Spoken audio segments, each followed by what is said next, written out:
what on earth are the stone giants in The Hobbit? I think you get them, they're easily dismissed.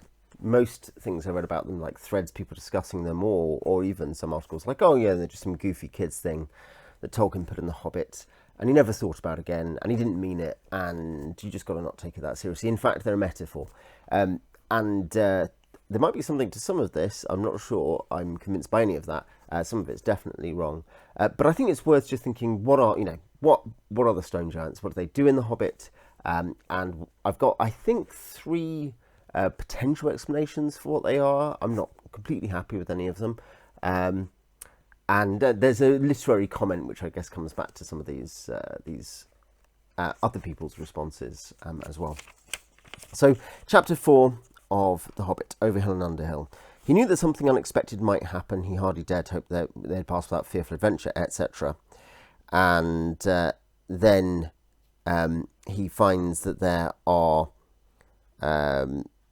there's a thunderstorm and there's lightning. And he saw, as he peeped out of the lightning flashes, he saw that across the valley the stone giants were out and were hurling rocks at one another for a game and catching them and tossing them down into the darkness where they are smashed among the trees far below, or splintered into little bits with a bang. Then came a wind and a rain, and the wind whipped the rain and the hail about in every direction. They could hear the giants guffawing and shouting all over the mountainsides. "This won't do at all," said Thorin. "If we don't get blown off or drowned or struck by lightning, we shall be picked up by some giant and kicked sky high for a football." "Well, if you know of anywhere better, take us there," said Gandalf, who was feeling very grumpy and was far from happy about the giants himself. There is one other mention of them in The Hobbit, and that is a couple of chapters later in Out of the Frying Pan into the Fire. And they're talking about the issue of the goblins, the fact they've had the problem with these goblins in Over Hill and Under Hill. The wizard, to tell the truth, never minded explaining his cleverness more than once, so now he told Bilbo that both he and Elrond had been well aware of the presence of evil goblins in that part of the mountain, but their main gate used to come out on a different pass, one more easy to travel by, so they often caught people benighted near their gates. Evidently people had given up going that way, and the goblins must have opened their new entrance at the top of the pass the dwarves had taken quite recently, because it had been found quite safe up till now. "I must see if I can't find a more or less decent giant to block it up against," said Gandalf, "or soon there'll be no getting over the mountains at all." So this is what this is a record, and it's potentially pertinent, but this is Bilbo's record of what happens in the that ends up in the West Book of Red March, the Red Book of West March. The West Book of Red March is the controversial sequel. So yeah, the point is that this is Bilbo's record of what happened, and I recently discussed the Quest of Erebor in Unfinished Tales, which Gandalf gives some of his version of the tale. He doesn't mention this. I don't think we need to read anything into that. But the point is that this is an eyewitness account, maybe told with an eye towards both representing Bilbo's perspective on things and entertaining his nephew and others who heard it. So. And as I said, I talked about this with a recent narrative voice video. But the point is that we have to decide, I guess, first, do we trust this? The people who I think are like, oh, I thought it was a metaphor. Of course, they're just like, oh, well, it's just a kind of a picture of thunder and lightning. It's a sort of, I'm not sure if it's euhemerism if there's no person who is then turned into a god. But it's a natural phenomenon being described in supernatural terms. But that's not at all how it's presented in the book. They actually see giants mentioned multiple times in the incident itself. And in case you were thinking, oh, well, maybe that was just a vivid word picture from Bilbo, later Gandalf says, well, we're going to have to I'll see if I can get a giant, a more or less decent giant, to block it up. In the context of The Hobbit, stone giants are absolutely real. Just to be clear, there's no question about it. They are absolutely real. And we do see that there is some literary carryover of giants into Lord of the Rings. They're not mentioned in the published text of Lord of the Rings. They are, of course, present in the revised post-Lord of the Rings Hobbit, so that's relevant. But they're not in the published Lord of the Rings, but there are a couple of times where Tolkien considers using them. So there is a passage which says, trolls are now abroad, and the first draft was trolls and giants are abroad. And again, Treebeard is potentially going to be an evil giant or something and turns into an ent, a tree shepherd. So, that he considered bringing giants in, but he didn't. Does this mean he'd given up on the idea? And this, let's actually do this literary note first. It is complicated, basically, to know exactly what Tolkien thought as he wrote all this, because he doesn't give us all his thoughts. He gives us drafts. He occasionally will write about things to fans or to his sons, but he never mentions this, really. We have the evidence that he considered using the Lord of the Rings, but didn't. We have his use of fairy tales, star giants, and Farmer Jars of Ham, so he used them there. That's not in the same world. We have an etiology of kind of a root of where the name of some mountains and passes have come from in Gondor, which the Grey Company passes through, which he writes about. He writes an essay for himself about Tarlang, and there's a legend of the pre-Numenorean people of the White Mountains who believed that a giant had created this pass, basically, or was behind this. The mountains are the burden of rocks he's dropped on either side. And so giants in that context, and that is a Lord of the Rings thing, and it's, he's explaining it in that context and after. Giants are a thing in Middle-earth legend. So, and this will come into one of our theories. In the Book of Lost Tales, the very earliest Middle-earth material, he doesn't talk of giants as being a thing that exists. I don't think there's any reason to think he didn't think giants might exist or were somewhere in Middle-earth, but it's something that he, concepts fleshed out as he worked on them and developed them. You can see this, actually. I talked about this in my Unfinished Tales review. You can see how it happens with characters, not with whole peoples, but with characters with Celeborn and Galadriel, where in the 60s and even into the 70s he's going backwards and forwards about where they're even from, why Galadriel does what she does, what her role in the rebellion or lack of rebellion thereof is, etc., what they do between from the time they leave Doriath onwards. He does loads of stuff that fleshes out and gives us interesting speculation about what happens in the Second Age. And that's something that wasn't there if Tolkien had dropped dead when he had finished Lord of the Rings before the Silmarillion redraft, we'd have vastly less information about things he thought were going on or that might happen, much less detailed versions of some stories. Whereas other things don't get developed, or get developed in odd directions. Tom Bombadil does get developed after Lord of the Rings in a single poem, which is canonically in the world of Lord of the Rings. It's collected by Sam, but as in Bombadil Goes Boating, where he goes and hangs out with Farmer Giles of Ham, and he, has some kind of quarrels with birds. Now, that, of course, is a legendary poem in the world, so how it fits in canonically is a debate. But the point is, that's also where the new version of the Ballad of Tom Bombadil comes out, the kind of a newly published version. But the point is that, some characters get developed in ways that don't give us loads of direct information because they're not Tolkien saying, oh, and then he did this and this and this historically. They're kind of legendary versions. The stone giants, on the other hand, kind of just, apart from this one thing about Tarlang's neck, I think it is called, nothing else really comes out after they're excised from early drafts of Lord of the Rings. It doesn't mean that he was getting rid of them. In fact, he confirms that they exist in terms of as a legend, at least. And we also have to say that if Bilbo just completely makes up the giants, including Gandalf saying that he will go and get a giant to help.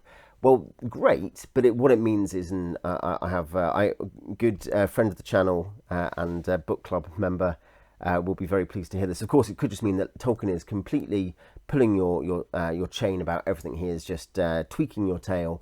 Everything is not even true inside of the Lord of the Rings world. You can read the Lord of the Rings, but it's just a strange fiction invented by Frodo, and really Sauron was the good guy or something. There's a Council of Despair that doesn't really match, I think, the fact that Tolkien is essentially a straightforward author in terms of he wants to tell stories about these wonderful worlds that he's made up, right? He's not trying to screw you over. There might be something literarily that is a problem, that he's put these giants in, they're a memorable scene, but then he's not really sure what they are, and he gets rid of them because, in terms of he gets rid of them in Lord of the Rings, because he doesn't really want to use them. He doesn't know what they are. They don't fit his vision for the world. Could this be a bit like him, having spasms of conscience over the idea of the world having been flat and becoming round, when that doesn't seem to him, when he in his later life, to make sense in myth? I don't know. It could be the case, but I don't think we have to assume that, because the giants, there's lots of things that there aren't full explanations for them. Shelob, fairly important part of Lord of the Rings, is the sentient giant spider offspring of Ungoliant, who just appears from outside as sort of some nihilistic chthonic entity who has no prior existence inside the world that we are aware of. Just appears. Is almost the concept of darkness. Is an anti-creation. So does that mean that Shelob doesn't exist? Well, no. Well, Shelob exists as much as anything else in Lord of the Rings in terms of in the universe. Just Bombadil, similarly, Tolkien famously says not everything's going to get explained. Tom Bombadil is an example. We can see the same with the giants. So now, with that said, seeing it as part of a broadly coherent, if not always coherent, set of texts, particularly the three big texts, I guess, published in his lifetime, because I'm counting the Bombadil poetry collection, but the Hobbit and the Lord of the Rings, basically, and taking very seriously the Silmarillion rewrites and the more settled legends. What are the stone giants? How can they fit into other stuff? Taking them as massive 100 feet tall entities, creatures of myth who you may see on very rare occasions in the Misty Mountains. So, I think the first one is the Book of Lost Tales version. I don't think this is the case. I think this is something where obviously the conception has shifted a bit, or at least has to have partially shifted. And this is that Melkor, Morgoth, the great enemy, creates a bunch of monster folk under the earth, including evil dwarves. And this is where things like, when you think about it, things like orcs and dragons fit in. And one of those is giants, and giants are this evil creature that he creates. And these are sort of, much like orcs, either corrupted or fake creations, Let's talk about one day about how our dragons corrupted dwarves. But the point is that, maybe this is what's going on. They're just created by Melkor, Morgoth. The one problem with that is that Gandalf does think he can negotiate with them, and that they are in some way kind of reasonable entities. And I think it doesn't completely rule out the possibility that Morgoth created them. But I think when we look at the other creatures we know that Morgoth created, that Sauron and indeed Saruman can continue to create after Melkor, so orcs and dragons are the obvious ones, or indeed another non-creation by Ariel Uvatar and the Valar and the good Valar, i.e. The giant spiders like Shelob. They're evil. They are things that do not have a sort of natural purpose and spiritual connection to the world. They are kind of weird extra things that are corruptions at best. And so in that case, giants would surely just be evil if that was the case. And we know they can be negotiated with. So anyway, that I don't think the Book of Lost Tales version is going to be right. That's the first thing. The second theory is that they are elementals of some kind, and this is one I kind of like. I should say, I think this one works potentially. I think I've talked before on the channel, reasonably successful video actually. So you've probably seen it if you're watching this. But it's about Goldberry, and basically the Goldberry is a real person or being, supernatural being, seemingly within the world, and is described in Lord of the Rings and described in the Ballad of Tom Bombadil as the River Woman's daughter, and in the ballad at least, and you can argue the historicity of that, as it were. But the River Woman is obviously some sort of river entity, and Goldberry is the offspring thereof. These aren't angels, they're not Maiar as far as we can tell, and certainly Goldberry's powers don't seem equivalent to Melian the Maiar. If she is just another good angel, junior angel who lives in the world like Melian, no one else seems to know that about her, and she doesn't exercise the enormous vast power that Melian does. But Goldberry seems to have some connection to the land, connection to water. Again, got some idea of a good video on the firmament and the water. Bombadil and Goldberry seem to represent, in some sense, earth and water, don't they? And yeah, maybe stone giants are like this, like the River Woman or like Goldberry. They are other spirits in the land, which occasionally Tolkien hints at. Good or evil spirits. I mean, potentially, there are also evil spirits that are not angelic in origin. But the point is, spirits of the land who are connected to it, and somehow represent its soul, if you want to use that term. They are maybe a bit like genius loci, or something like that. They are the spirit of the land, and maybe stone giants are an elemental who are elementals of the land. That would make sense as well, I think. And that's probably of these three the one I like best. And I like it best because it fits in something where there's a bit of evidence for it. It explains another character quite well, and it allows us to place these beings without having to come up with a particularly convoluted extra theory that doesn't have any backing. They are just weird creatures that have sprung from the land, and in some way represent it. They're the spirit of the mountains. Goldberry is, in some sense, a spirit of water. The final one would be the earth-shattering one. If you found a scrap of Tolkien's writing, lost down the back of the sofa that suggested this, but it's that they are a intelligent, created material race, ensouled race, like humans and elves, and humans include the Druidine and halflings as well. They're created by Ariel Luvatar, or like dwarves, created by Aule, or eagles, Mandos, Manwë, sorry, or Ents. I should say Huorns potentially are also a kind of elemental which connects to Ents. Ents created by Yavanna. So the sentient races of Middle Earth. That could be what they are, and maybe they connect. That there's not an easy Valar equivalent for them, I don't think. Maybe like Tulkas, the wrestler god whom Morgoth feared most. Maybe Tulkas made some naughty stone giants who smashed stuff up. The problem with this is that though it's attractive in that they're physical beings, right, and they are intelligent and they do their own thing, so it seems like that would be a thing that they are like. They're just like dwarves. They're really big dwarves.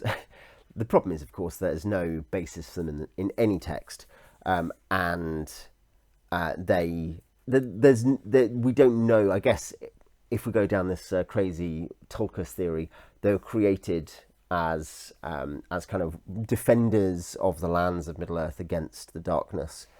Orome would fit into that as well, though. Wrestling, fighting, throwing rocks giants don't seem to fit Orome to me very well. But it's hard to see what the exact purpose is. So the point is that humans and elves are God's creations. They're the ones who come into the world and are kind of they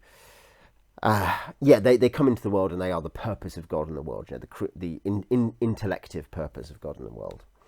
And then dwarves are the fact that Aule's like, man, that's an amazing thing to make. I'd love to make that. I'll make some myself. Oh wait, they don't really work without the spark of life from Ariel Luvatar. And then tree shepherds, Ents, are created to protect against the depredations on nature that people like dwarves are going to make. And then the eagles are the great messengers and emissaries of the king of the Valar, Manwë. Keep doing that, Manwë. And there's no suggestion anywhere that the giants are anything like that. Remember, the giants here are essentially a passing offhand reference in the Hobbit, a cool creature to exist in the world. And if you're trying to fit them in, I don't think having them as another sentient ensouled race like those really makes sense, created by the Valar. So I think you can easily enough just say, look, they're just a weird offhand thing that you came up with. Stop trying to overthink it. But I think there is Tolkien was constantly working out how things fit into his world. This is a Tolkienian activity to try to do. And I think fitting them in as a spirit of the land, a kind of half sentient or even fully sentient, but kind of, emanation of the land itself is probably the best way to think of them. And they are mountains as perhaps, debatably what Huorns are, but Huorns are for plant life, and Goldberry and the Riverwoman are for water. So yes, tell me what you think in the comments. I'd love to know your theory on stone giants, and I'll see you next time.